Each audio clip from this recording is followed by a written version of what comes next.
To begin, open your web browser and go to the official GitHub website. Click on Sign up for GitHub.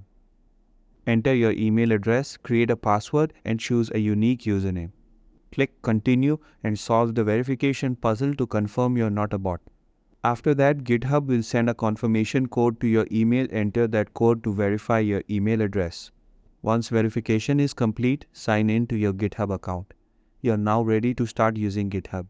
Begin by creating a repository, which is where your project files will be stored. Give the repository a name and optionally write a description that explains what your project is about. You can make the repository public so everyone can see it, or private, only visible to you or your team. You can also choose to add a README file, which serves as a guide or documentation for your project. Click Create Repository. After that, you can upload your project files. Click on Add File and then Upload Files to directly upload code or documents. You can also choose to push your files using Git commands if you're working locally. Lastly, under the Code tab, you'll see a URL that can be used to clone the repository or share it with others.